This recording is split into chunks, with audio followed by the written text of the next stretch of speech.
Hey, I'm Chris Johnston, and I want to thank you for checking out this video. Maybe you came across this on YouTube, or maybe somebody gave you this card that knows me, or I personally gave it to you after talking to you. And I know this one thing that Jesus said, no one comes to the Father unless he first draws them.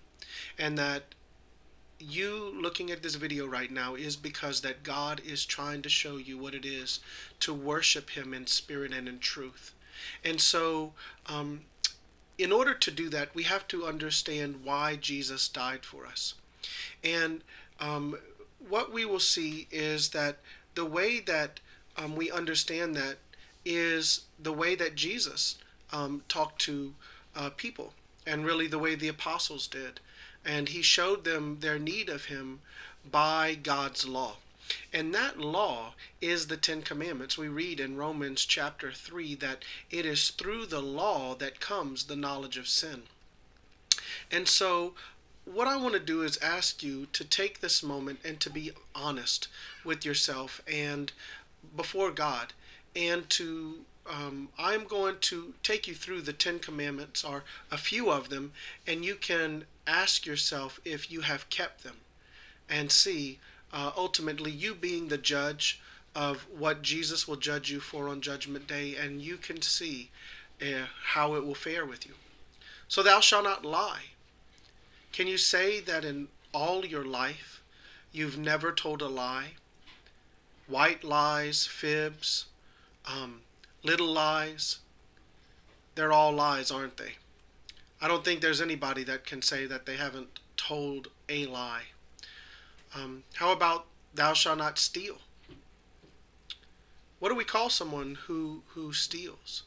So often people think that, maybe because somebody has a lot of money, that it's okay to steal something because it really doesn't matter that they have a lot and I don't.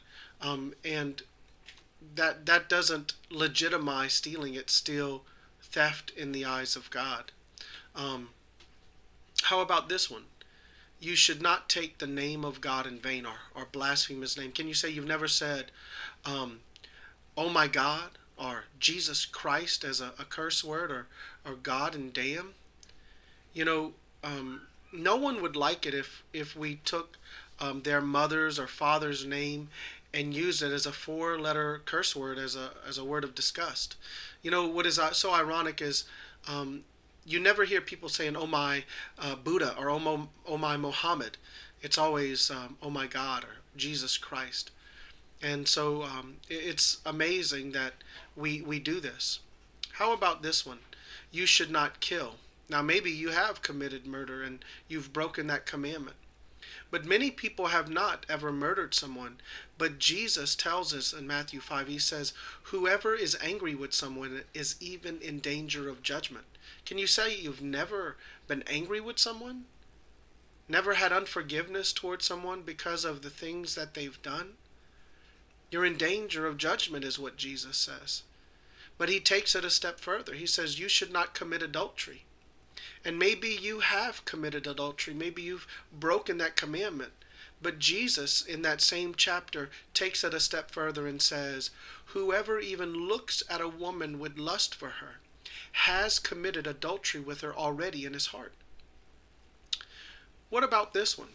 Maybe you say, well, my God isn't like that. My God is okay with lusting and stealing and, a little bit of lying so that I can make money for my family. The thing is that you've broken the first and second commandment by making a God that's in your image.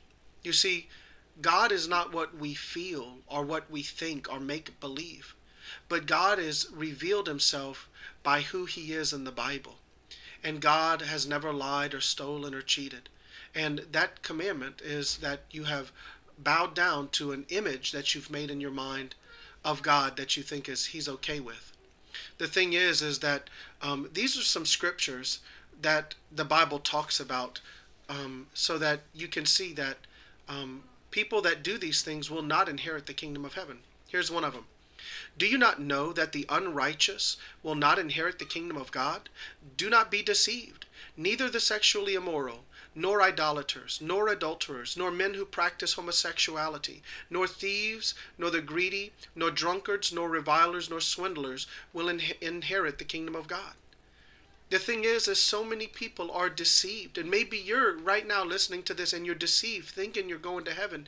And God is saying, do not be deceived. If you have broken his law, if you have done these things, that you are not going to inherit the kingdom of heaven. You see, what you have to realize is that your goodness cannot save you. If your goodness can save you, then Jesus Christ did not need to come and die for you. What in fact you're saying is God is a liar, because what we're talking about is, why did Jesus die for us? How about this? Well, you say, well, I go to church. I give money to the church. I do a lot of, humanitarian things. You see, your religion can't save you. If religion could save you, then again, Jesus did not need to die for you. Lastly, time does not forgive sin. It doesn't matter that you did those sins when you were in your youth. The thing is that time is not forgotten, does not forgive sin. If a murderer, after killing someone, is found out 20 years later and he stands before the judge, the time does not matter. It doesn't even matter if from that 20-year mark till when he was found out that he did a lot of good things. It matters not. It was that he broke the law and he murdered someone. In the same way, you may say, well, I don't even care about that. I don't believe in that. The reality is that if a person were to jump off of a building and say, I don't believe in gravity, well, it doesn't matter. There is a judgment day, and there's coming a day that everyone will have to stand before Jesus Christ, the righteous one, who rose again from the dead, and give an account for their life. And so I want to tell you that God does not want you to stand before him guilty and unrighteous in his eyes. You see, everyone has broken God's law on some point, and you have, and probably on multiple ones like I did. But the thing is that God doesn't want you to perish. You may be saying, well, I don't care about that. Well, I care.